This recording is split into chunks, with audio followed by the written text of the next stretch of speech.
Hello friends. चलिए आज की क्लास शुरू करते हैं। आज से हम लेखपाल एग्जाम के लिए ग्रामीण प्रवेश शुरू करने जा रहे हैं।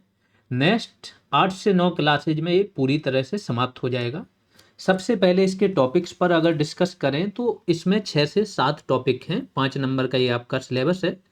उन 6 से 7 टॉपिक में 3 टॉपिक ऐसे हैं जो आपके अलग हैं, मतलब योजनाओं से अलग हैं। जैसे एक तो यही हो गया ग्रामीण समाज की विशेषताएं और उनमें जो भी अंतरक्रिया होती है उस पर आधारित। ठीक है। दूसरा टॉपिक आपका है भूमि सुधार। जो भी भारत में भूमि सुधार कानून या जो भी क्रियाकलाप हुए हैं उनको पढ़ना है, और यही सेम टॉपिक आपका इकोनॉमिक्स में है, इसलिए वहां पर इसको छोड़ दिया गया था कि यहाँ करा देंगे। ठीक है। तीसरा टॉपिक है आपका ग्रामीण शोध प्रणालियां।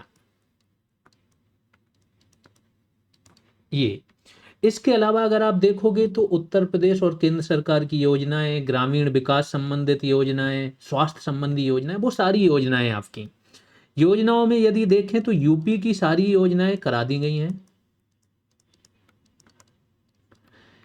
अब हमें आना है केंद्र की योजनाओं पर। तो केंद्र की योजनाएं हम यहीं से शुरू कर देंगे। 2 क्लासेज में आपके ये जो 3 टॉपिक बताए ना अलग से, ये खत्म हो जाएंगे। इसके बाद योजनाएं शुरू होंगी। सबसे पहले वो योजनाएं शुरू होंगी जो सबसे ज़्यादा इंपॉर्टेंट है, यानी कि ग्रामीण विकास मंत्रालय की, पंचायती राज मंत्रालय की, स्वास्थ्य संबंधी। तो शुरुआत की 4-5 क्लासेज में जो इंपॉर्टेंट योजनाएं हैं वो खत्म करेंगे। फिर बाकी की योजनाओं पर चलेंगे और लास्ट में आ जाएंगे हम उन योजनाओं पर जो पुरानी हैं लेकिन उनसे क्वेश्चन पूछे जाते हैं। ठीक है। अब से प्रतिदिन एक क्लास आएगी आपकी। एक तो नॉर्मल क्लास जीएस की आपकी चल ही रही है एप्लीकेशन पर।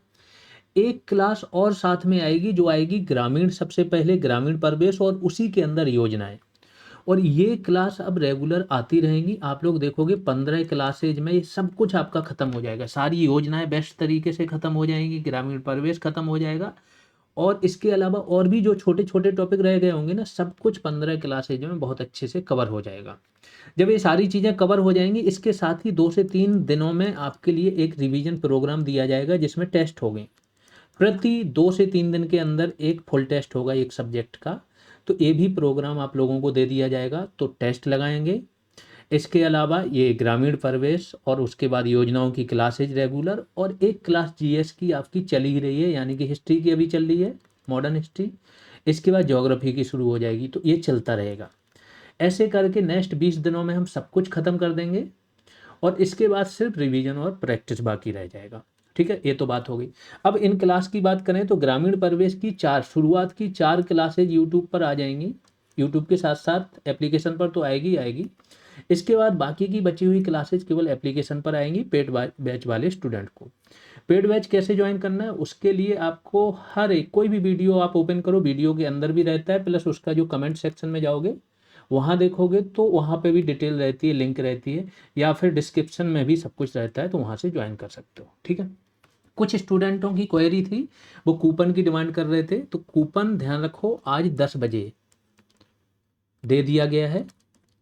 इसको आप नेक्स्ट 2 दिनों तक वैलिड रहेगा। इसको किसी भी कोर्स पर अप्लाई कर सकते हो। 100 रुपये का कूपन दिया गया है। ठीक है। चलिए अब स्टार्ट करते हैं ग्राम समाज एवं विकास। क्या होता है ग्राम समाज? देखो, भारत में 2 प्रकार के समाज होते हैं, एक ग्रामीण, एक शहरी। अब गांव क्या होता है, शहर क्या होता है, वो नॉर्मली तो सबको पता है, लेकिन वो जब आपके फैक्चुअल फॉर्म में आता है, क्वेश्चन के फॉर्म में आता है, या आपको ऑप्शन दे देते हैं ना, वहाँ दिक्कत हो जाती है। तो ये थ्योरेटिकली इसकी सारी विशेषताएं समझनी जरूरी है कि ग्रामीण समाज की विशेषताएं क्या क्या होती हैं। तो सबसे पहला, शहरी समाज की तुलना में यह जो ग्रामीण समाज होता है छोटा समूह होता है। सबको पता है ज़्यादा से ज़्यादा जनसंख्या कितनी होती है, 5,000। ठीक है। हालांकि कुछ ऐसे गांव भी हैं जो 5,000 से ज़्यादा जनसंख्या वाले हैं, लेकिन जो आपका शहरी निकाय होते हैं उनकी परिभाषा में आता है कि यदि 5,000 जनसंख्या हो गई हो तो उसकी प्रक्रिया शुरू हो जाती है शहरी निकाय बनाने की। ठीक है। सबसे पहले नगर पंचायत बनती है ना। अब आते हैं, तो आबादी कम होती है इसकी। जो लोगों की स्थिति होती है, अधिकांश लोगों की स्थिति समान ही होती है। ग्रामीण समाज में क्या होता है, स्थिति बहुत अच्छी हो गई, बहुत अमीर आदमी हो गया, वो शहर में चला जाता है। ठीक है। तो गांव में जो रहने वाले लोग होते हैं उनकी समान स्थिति या परिस्थिति होती है अधिकांश की, ठीक है, एक साथ रहते हैं। और ये जबकि शहरों में क्या होता है, आप कहीं रह रहे हो, देख रहे हो झुग्गी बस्ती बनी हुई है और उसके जस्ट बगल में एंटीलिया बना हुआ है अंबानी का, मतलब बहुत अंतर। लेकिन गांव में ऐसा नॉर्मली नहीं होता है, तो ये ऑप्शन में दे देते हैं कि ग्रामीण समाज की विशेषताएं कौन कौन सी हैं, तो उसमें दे देंगे समान परिस्थिति के लोग साथ में रहते हैं या नहीं रहते हैं, तो ऐसे क्वेश्चन बनते हैं। कृषि पर आधारित समाज होता है, आत्मनिर्भरता का गुण पाया जाता है। गांधी जी का कथन था, गांधी जी जो चाह रहे थे वो चाह रहे थे कि जो गांव है ना वो अपने आप में आत्मनिर्भरता की इकाई बन जाए। जितना भी उत्पादन, जो चीज़ मूलभूत चीज़ें हैं, सबका उत्पादन गांव में ही हो, अच्छी शिक्षा हो, अच्छा स्वास्थ्य हो, खेलकूद के मैदान हो, आपस में ही छोटे छोटे कुटीर उद्योग लगा लें। तो ये ग्रामीण समाज की विशेषता होती है कि उनमें आत्मनिर्भरता का गुण पाया जाता है। शहरों में नहीं होता है, शहरों में क्या है, वो डिपेंड होते हैं गाँव पर। यह समाज परंपरागत होता है। परंपरागत मतलब जो चला आ रहा है सदियों से, वही व्यवस्थाएं चल रही हैं, वही मना रहे हैं वो लोग। रूढ़िवादी भी होता है। तो जब परंपरागत है तो रूढ़िवादी भी है, प्रथाओं का प्रचलन भी है, लोक कलाएं भी होती हैं, प्लस धर्म की भी प्रधानता होती है। जाति की तो होती होती है, अभी जाति पर हम आगे आएंगे। हर एक विशेषता आपको पता होनी चाहिए। एक क्वेश्चन अगर वो थोड़ा सा जाएंगे कि हाँ हमें एक अच्छा क्वेश्चन बनाना है, तो इन विशेषताओं से बना देंगे, ठीक। कृषि की प्रधानता होती है, कम जनसंख्या घनत्व होता है। देखो शहरों का क्या होता है ना, शहरों की जो विशेषता होती है उसमें क्या होता है, कम से कम 5,000 जनसंख्या, अगर किसी को शहर बनाना है तो सबसे पहले नगर पंचायत से शुरू होता है। इसके बाद 400 जनसंख्या घनत्व होना चाहिए, और कम से कम 75% जो जनसंख्या है वो गैर कृषि कार्यों में, यानी कि कृषि में संलग्न ना हो, गैर कृषि कार्यों में संलग्न हो। जब ये सारी विशेषताएं होती हैं तो वो शहर की परिभाषा में आने लगता है। और इसके विपरीत विशेषताएं हो तो गांव की परिभाषा, तो जनसंख्या घनत्व क्या है, कम होता है। सामाजिक एकरूपता होती है, आपस में मिलके रहते हैं, लेकिन गतिशीलता का अभाव होता है। जातिगत सोपान बने होते हैं, कुछ जातियों को ऊंची जाति बोला जाता है, कुछ जातियों को नीची जाति बोला जाता है। आपस में इनका इंटरेक्शन होता है, लेकिन एक जो गतिशीलता होनी चाहिए ना आपस में, वो नहीं होती। तो गतिशीलता का अभाव होता है।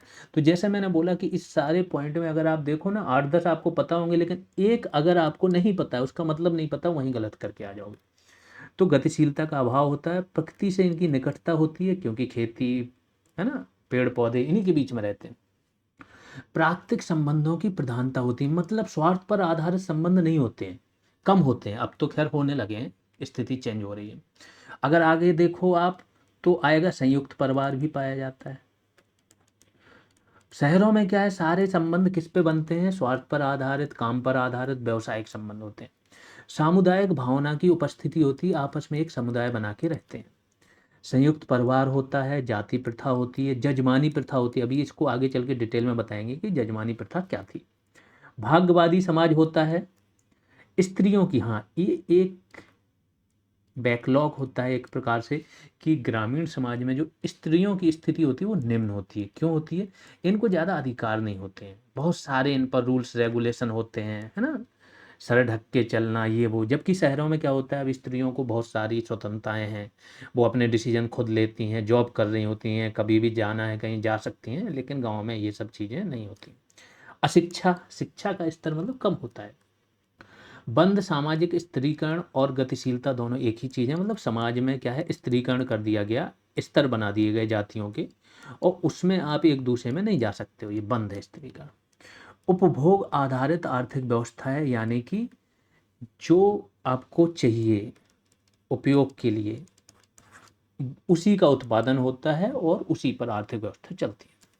प्रत्येक गांव एक पृथक सामाजिक, ये बहुत अच्छा पॉइंट है, इससे क्वेश्चन बना है पहले, कि प्रत्येक गांव अपने आप में खुद से एक सामाजिक इकाई होता है। तो गांव में ऐसा नहीं है कि सारे गांव में समरूपता नहीं होती है, हर गांव की अपनी कोई ना कोई विशेषता होती है, और प्रत्येक गांव अपने आप में एक क्या होता है, सामाजिक इकाई होता है, पृथक सामाजिक इकाई।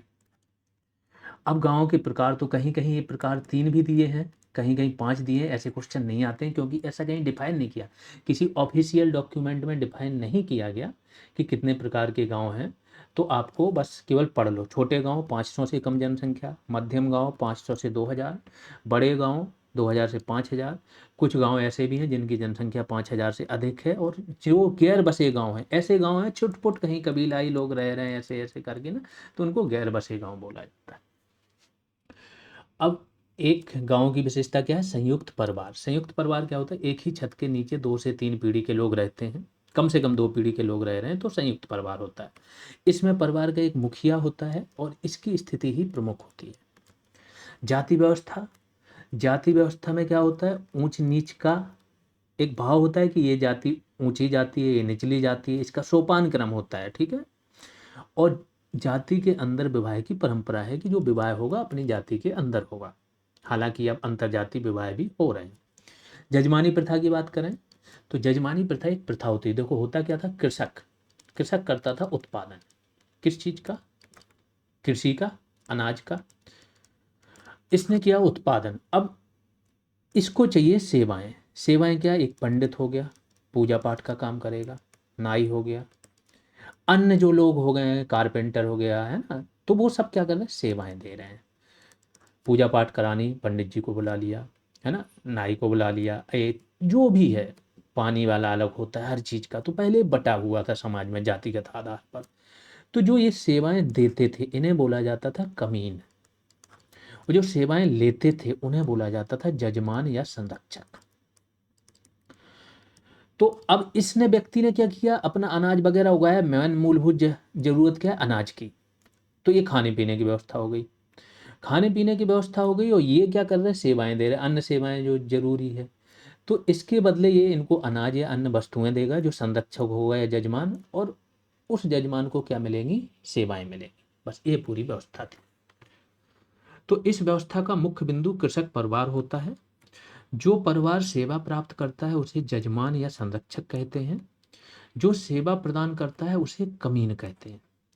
कार्य के पश्चात क्या है? वस्तुओं के रूप में अदायगी होती थी। जो कृषक या जो भी आपका जजमान होता था वो क्या करता? वस्तु या अनाज के रूप में अदायगी करता था। और ऐसा नहीं है कि तुरंत ही अदायगी हो जाए, कभी कभी क्या होता है? फसल आने पर होता था, है ना। अभी भी ये चीजें चलती हैं, गांव तरफ जाओगे तो। अब आते हैं ग्रामीण शब्द के बारे में, जान लेते हैं कि ग्रामीण का मतलब क्या होता है। तो जो ग्रामीण शब्द है इसे आमदनी के आधार पर परिभाषित किया जाता है। ग्राम का अर्थ क्या है? आमदनी देने वाला गांव। यहां से क्वेश्चन बनते हैं, ध्यान रखना। देखो 5 नंबर का है। पिछली बार के लेखपाल एग्जाम में सारी योजनाएं पूछी थी, यहाँ से कुछ भी नहीं पूछा था, है ना, लोग पढ़ते रह गए थे। तो इस बार भी पॉसिबिलिटी है कि आपकी योजनाएं, मैक्सिमम योजनाएं आए। अगर भूल भटक के ये क्वेश्चन कहीं से दे दिया है, 2 भी दे सकते हैं, तो वो आपसे होने चाहिए, ठीक है। जो पश्चिमी देश होते हैं, यूरोप वगैरह, अमेरिका, इनमें क्या है? गांव को बोला जाता है या तो देहात बोला जाता है या कंट्री साइड बोला जाता है। हालांकि यहाँ के गांव बड़े खूबसूरत होते हैं। इस तरफ पर जाओगे ना तो हर चीज़ की व्यवस्था है, बिजली, पानी, रोड, ये वो। और बस व्यवस्था सारी शहरों वाली मिली हुई है। गाँव में खेती कर रहे हो, और सुविधा एक्स्ट्रा क्या मिल गई? शांति, पॉल्यूशन बिल्कुल नहीं, नेचर के आसपास। तो ये सुविधाएं यहाँ पर होती हैं। अब वैदिक काल की बात करें तो गांव का जो मुखिया होता था इसे ग्रामणी बोला जाता था। फिर मौर्य काल में गांव का जो मुखिया होता था उसे ग्रामिक बोला जाता था। ये सारी चीज़ें बीपीओ वालों को बहुत डिटेल में पढ़ाई थी। आप लोगों को जितनी जानने की जरूरत है उतनी बताए दे रहे हैं। गोप जो होता था, इसका कार्य क्या होता था? हदबंदी का कार्य, ठीक है। गौलमेक करके भी एक पद होता था, इसका कार्य क्या होता था? ग्रामीण प्रशासक होता था। चोल काल में, चोल काल देखो ध्यान रखो बहुत फेमस है, जैसा मैंने बोला है बीपीओ वालों में बहुत डिटेल में पढ़ाया था, क्योंकि उनका पूरा टॉपिक ही था। आपके में ऐसा कोई टॉपिक नहीं, फिर भी मैं बता दे रहा हूँ कि स्थानीय स्वशासन। एक क्वेश्चन तो ऐसे बनता है कि स्थानीय स्वशासन के लिए सबसे फेमस कौन सा काल है? तो वो है चोल काल। चोल काल में ग्रामीण स्थानीय स्वशासन की व्यवस्थाएं थी। कैसी व्यवस्थाएं थी? कि ऊपर केंद्र सरकार होती थी, मतलब राजा होता था, ग्रामीणों को स्वायत्ता मिली हुई थी। तो यहाँ पर 3 प्रकार की समितियां होती थी जिसके माध्यम से शासन चलता था। एक उर होती थी, दूसरी सभा या महासभा, और तीसरी होती थी नगरम, ठीक है। ये क्या होती थी? गांव के सभी पुरुषों की सभा होती थी। और सभा या महासभा, अब इसमें सभी जातियां आती थी, सभी पुरुष आ गए। लेकिन जो सभा और महासभा होती थी उसमें गांव के केवल ब्राह्मण पुरुष होते थे। और ये नगरम में क्या होता था? मंदिर जो होता था वो एक प्रकार से व्यापार का केंद्र होता था, तो वही एक नगरम करके समिति होती थी जो व्यापारिक ठीक है, या शहर की बोल सकते हो इसको। अब ये इसकी जानकारी कहाँ से मिलती है, तो परांतक प्रथम उनके एक राजा थे चोल काल के, परांतक फर्स्ट। इसका एक अभिलेख था उत्तर मेरूर, इस अभिलेख से इसकी जानकारी मिलती है, उत्तर मेरूर अभिलेख से।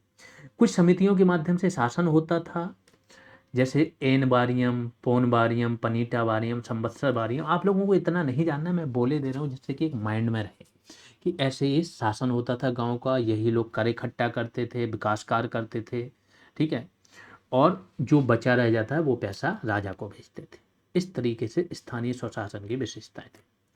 तो और ग्राम के सभी पुरुषों की सभा, सभा या महासभा, गांव के ब्राह्मणों की सभा, स्थानीय स्वशासन हेतु ये चोलकाल फेमस था। सर्वप्रथम एएल क्रोबर करके एक व्यक्ति हैं, इन्होंने अपने लेखों में कृषक यानी किसान की परिभाषा दी है। इनके अनुसार कृषक निश्चित रूप से ग्रामीण होते हैं जिनका संबंध शहरी बाजारों से होता है, ऐसा इन्होंने कहा है।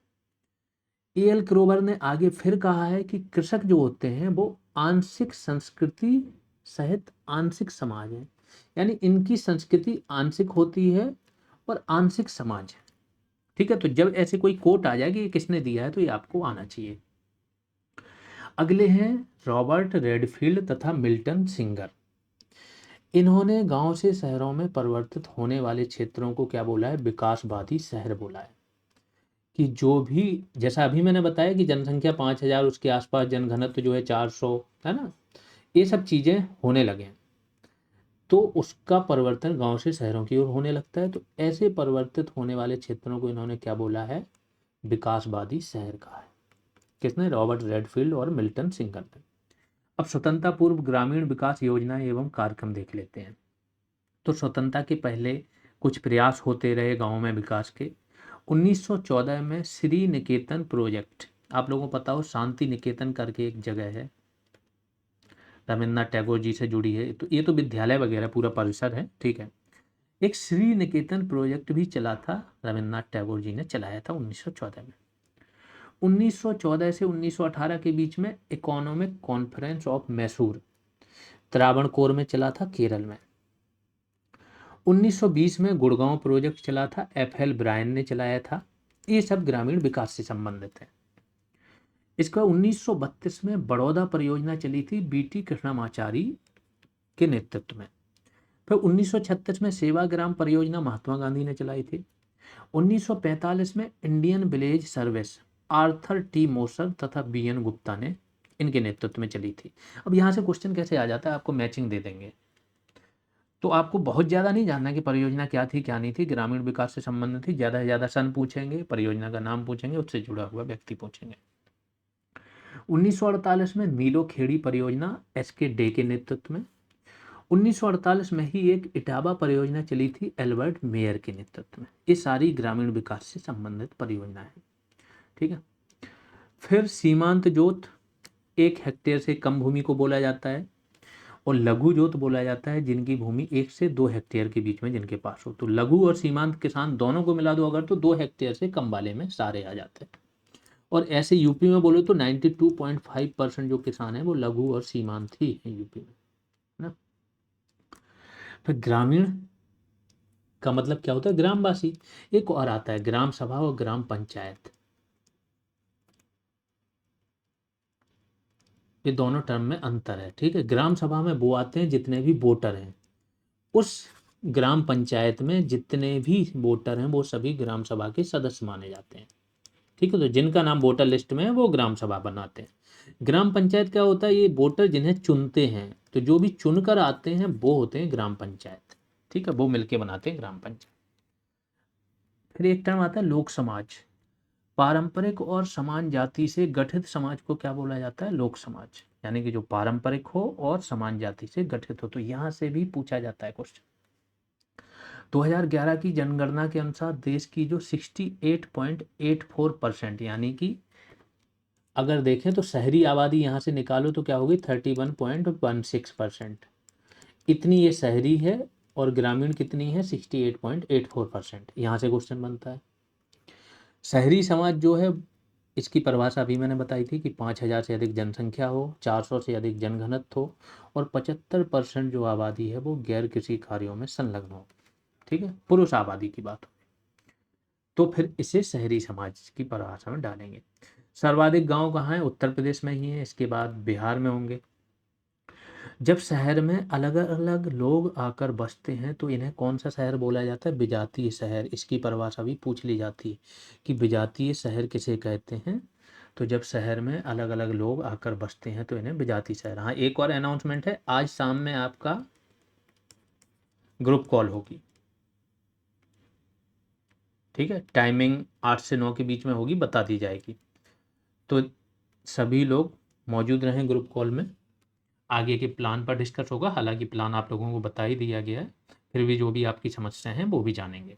ठीक है, अनुलोम विवाह निम्न। अच्छा, गांव में जैसे मैंने बोला जातियों का एक सोपान क्रम है, ऊंची जाति, नीची जाति। तो विवाह के भी जब विवाह होता है तो उसके कुछ टर्म्स आते हैं, तो एक टर्म पूछ लिया जाता है कि अनुलोम विवाह किसे बोलते हैं, प्रतिलोम विवाह किसे बोलते हैं। अनुलोम विवाह मतलब सीधा विवाह है, मतलब जो महिला है, महिला से देखा जाता है कि अगर महिला की जाति नीची है और पुरुष क्या है, ऊंचा है, ऊंची जाति वाला है, तो ऊंची जाति वाला पुरुष और किसी नीची जाति वाली महिला से विवाह यदि करता है, या नीचे जाति वाली महिला जो है ऊंची जाति वाली पुरुष से विवाह करता है, तो ये अनुलोम हो गया। ठीक है, एक होता है प्रतिलोम, टर्म आता है प्रतिलोम विवाह, जो इसका उल्टा होता है। प्रतिलोम में क्या होता है, जो महिला की जाति होती है वो ऊंची होती है और जो पुरुष की जाति हो वो होती है नीची होती है। ठीक है, तो यही यहाँ पर लिखा हुआ है।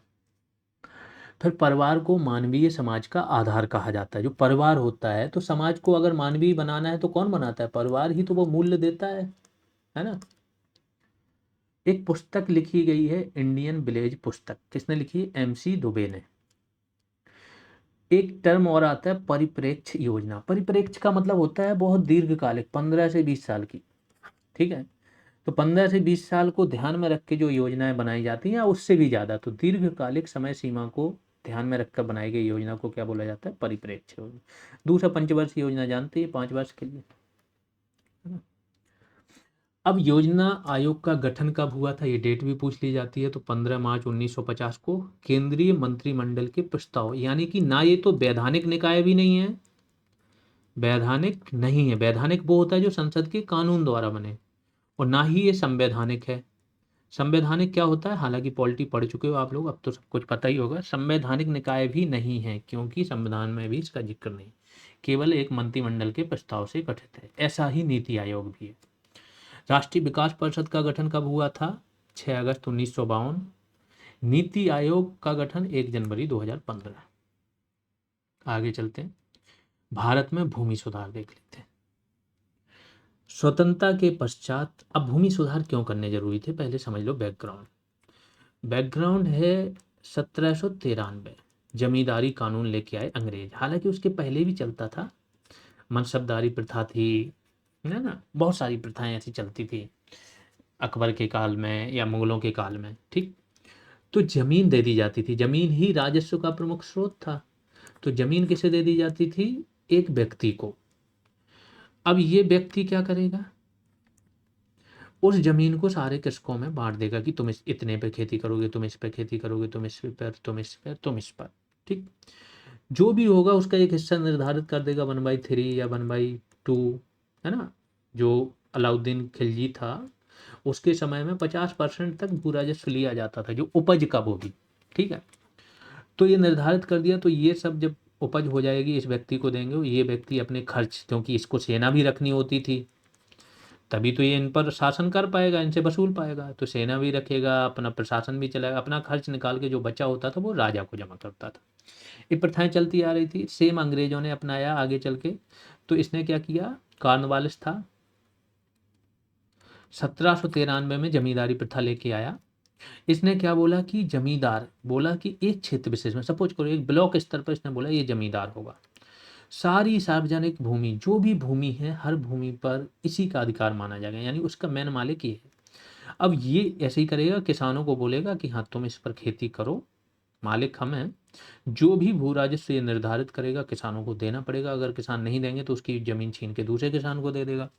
ये सारी व्यवस्थाएं चली आ रही थी, स्वतंत्रता तक ये व्यवस्थाएं थी। जमींदार पूरा, इस वर्ग को बिचौलिया वर्ग बोला जाता था, जमींदार वर्ग या मध्यस्थ बोला जाता था, क्योंकि ये खुद खेती नहीं कर रहा है, ना खुद खेती कर रहा है, ना ही गवर्नमेंट का हेड है, क्योंकि गवर्नमेंट तो अंग्रेजों की है।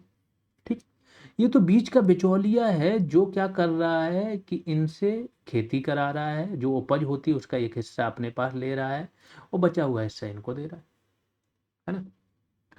तो फिर इन बिचौलियों को खत्म करना था जब हम स्वतंत्र हुए। गांधी जी शुरुआत से ही 1938 से बोलना शुरू कर दिया था, उसके पहले बोलना शुरू कर दिया था कि जो जमीन पर खेती करता है जमीन उसी की होगी, ऐसा वैसा ये सब। तो इसी के लिए भूमि सुधार लाए गए।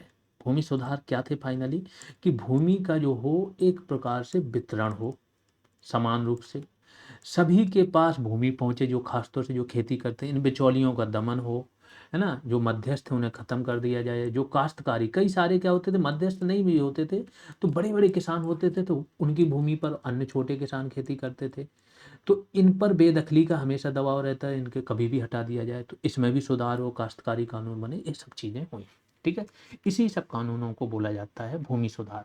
अब क्या होगा कि कई जो किसानों की जोतें छोटी हो गई, चक बहुत छोटे, एक चक इसका यहाँ पर है, एक यहाँ है, दूसरा यहाँ है, तो चकबंदी कानून एक आया। उसमें क्या होगा कि बहुत सारी बिखरी जमीन पड़ी है, तो इसको क्या करेंगे ना, इसकी टोटल सपोज करो 1 बीघा यहाँ है, एक यहाँ, एक यहाँ है, 4 बीघा है, तो इसको एक 4 बीघा का टोटल चक दे दिया जाएगा, और फिर इसके जो चक होंगे उसको आसपास किसी और को दे दिया जाए। तो इससे क्या होगा कि जब एक बड़ा खेत होता है तो उस पर अच्छे से मशीनरी चल जाती है, पानी लगा सकते हो, परेशान नहीं होना पड़ता है, वैज्ञानिक तरीके की खेती। तो ये चकबंदी इसलिए आया। एक कानून आया हदबंदी। हदबंदी में वही सीलिंग लगा दी कि एक परिवार के पास 10 से 18 एकड़,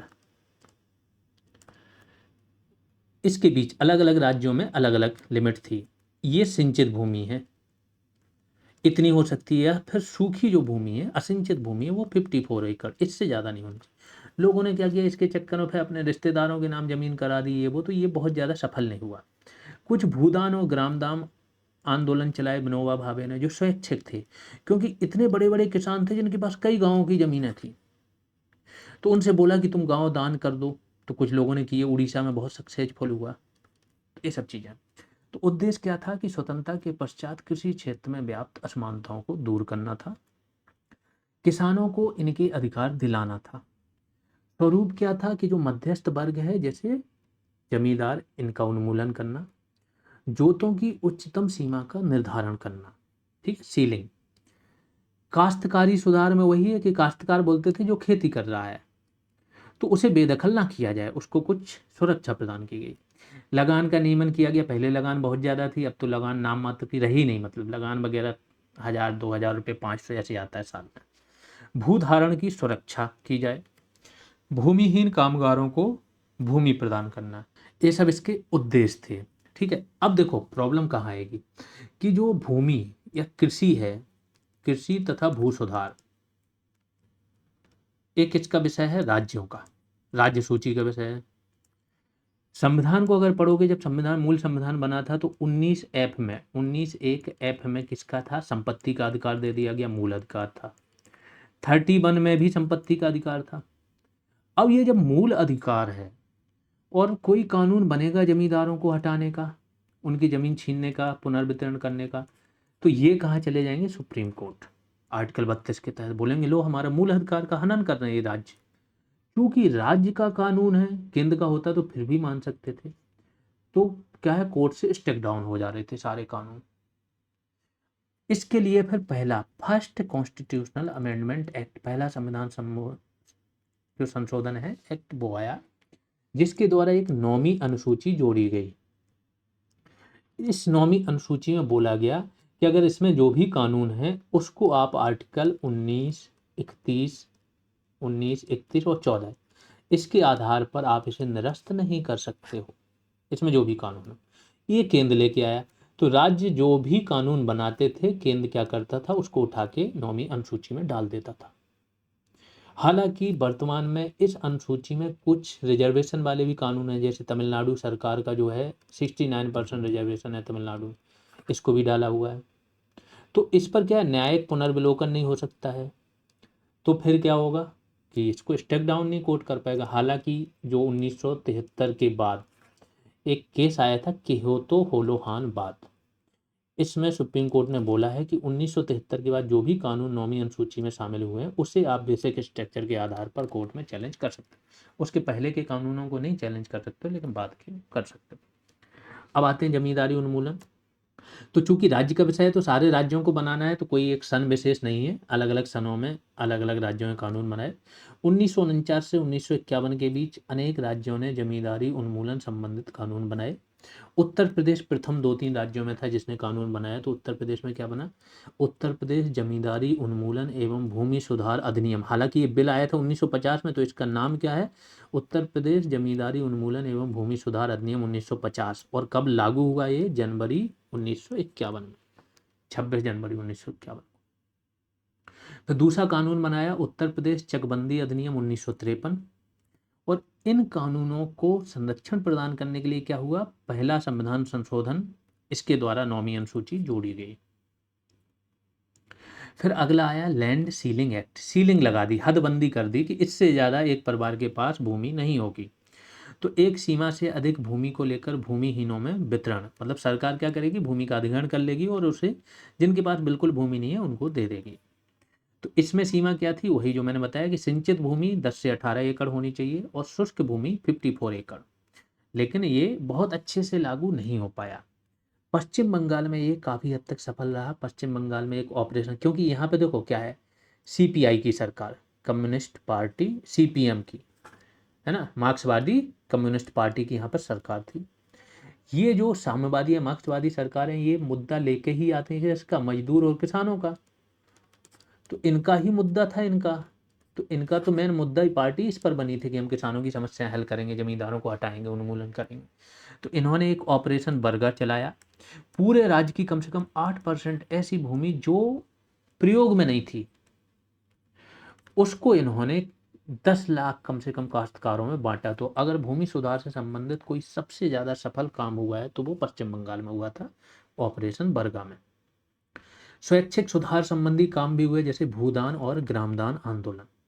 आंदोलन 1951 में विनोबा भावे ने शुरू किया। सबसे पहले भूदान शुरू किया था 1951 में, आंध्र प्रदेश के पोचमपल्ली ग्राम से। ये पोचमपल्ली बहुत फेमस गांव है, इसको अभी हाल ही में एक पुरस्कार भी मिला था सर्वश्रेष्ठ पर्यटन गांव का कुछ साल पहले। एकत नामक एक साड़ी है जिसे शायद जीआई टैग भी मिला हुआ है, बहुत फेमस, वो भी यहीं पर पोचमपल्ली में। तो ये गांव बहुत फेमस है, यहीं से इसकी शुरुआत हुई थी। फिर एक आंदोलन ग्रामदान भी इसके बाद 1952 में शुरू हो गया था, ग्रामदान आंदोलन। क्योंकि जो जमींदार थे उनके पास पूरे के पूरे गांव थे, तो इन्होंने उनसे क्या किया, बोला कि आप अपने गांव दान कर दो, लोगों की भी सोचो, गरीबों की सोचो, भूमिहीनों की सोचो। तो कुछ लोगों ने स्वैच्छिक रूप से गांव के गांव दान किए और उस भूमि का पुनर्वितरण किया गया। सबसे ज़्यादा ग्रामदान आंदोलन अगर कहीं सफल हुआ तो उड़ीसा में। टोटल 3600 के आसपास गांव दान हुए थे, जिसमें हमीरपुर का, उत्तर प्रदेश में हमीरपुर का एक कोई गांव था, ठीक है, जिसमें उड़ीसा में 1300 के लगभग गांव दान दिए गए थे। फिर एक व्यक्ति हैं जेसी कुमारप्पा, ये उड़ीसा की तारीख है 1955। इनकी अध्यक्षता में 1947 से 1949 में कृषि सुधार समिति बनाई गई थी। तो इनका नाम अगर आ जाए तो किससे संबंधित है, कृषि सुधार समिति से। फिर किराएदारी में भी सुधार हुआ। किराएदारी वही होती है कि भूमि को देखते हैं ना, किस पर नगदन बोला जाता है, जैसे, है ना, आप दे देते हो तो कोई और भूमि पर खेती करता है, वो आपको एक अमाउंट पे करता है पर बीघा या एकड़ के हिसाब से। तो इसमें क्या बोला है कि अगर कोई काश्तकार है, यानी किसान जो खेती कर रहा है, वो कुछ समय तक 2 या 3 साल, एक लिमिट तय की गई कि इतने टाइम तक अगर वो आपकी भूमि जोत रहा है तो आप एकदम से उसे नहीं हटा सकते हो। तो काश्तकारों को कार्यकाल की सुरक्षा प्रदान की गई, जिसमें एक निश्चित न्यूनतम अवधि तक भूमि पर खेती की थी। आगे चलते चकबंदी। चकबंदी मैंने बताया कि चक अगर विखंडित हैं, अलग अलग हैं, तो उनको क्या किया है, एक जगह दे दी भूमि। महत्व क्या है इन भूमि सुधार कानूनों का, तो भूमि का समान वितरण प्राप्त करना, गरीबी उन्मूलन करना, सामाजिक न्याय को स्थापित करना, ग्रामीण विकास करना। अब चूंकि क्या एक व्यक्ति के पास हजारों एकड़ है तो वो खेती तो कर नहीं पाएगा, किसी और से कराएगा।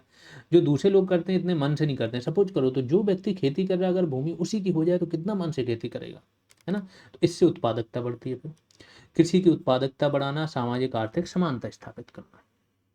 हालांकि जो भू सुधार कानून थे इनको सीमित सफलता मिली, कई सारी अड़चनें आई, जैसे दस्तावेज ही नहीं थे लोगों के पास भूमि के, है ना। लोगों ने रिश्तेदारों के नाम भूमि ट्रांसफर कर दी। फिर दूसरा चरण जो भूमि सुधार का है वो 1972 से 85 के बीच। इसमें किस पर फोकस किया गया? बंजर भूमि को खेती लायक बनाना। बहुत सारी योजनाएं आई, जैसे कमांड एरिया डेवलपमेंट प्रोग्राम आया था 1974 के आसपास, ठीक है। तो ये सब चीजें। तृतीय चरण 1985 से 95 के बीच में, जिसमें फोकस किया था जल और मृदा का संरक्षण।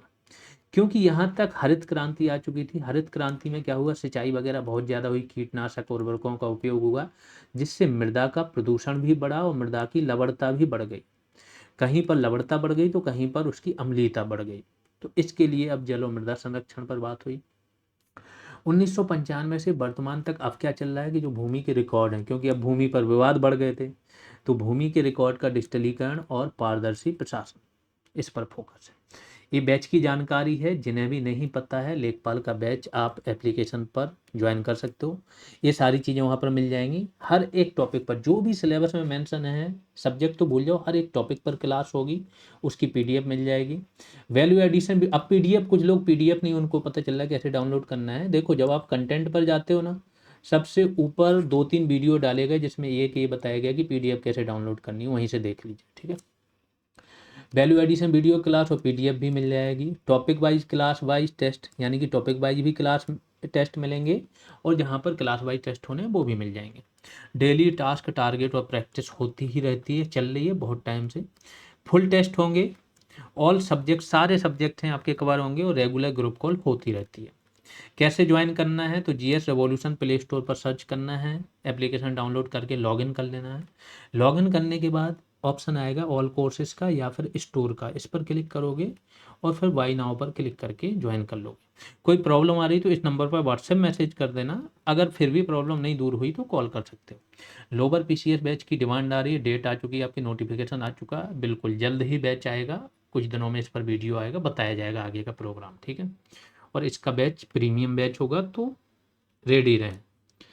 बाकी आप लोग जो लोग भी पढ़ रहे हैं शेयर जरूर करें, अभी कूपन दिया गया 2 दिनों के लिए, तो जिन फ्रेंडों को आपके लेना है उन तक जरूर चीज़ें पहुंचाएं। अभी के लिए इतना ही, धन्यवाद।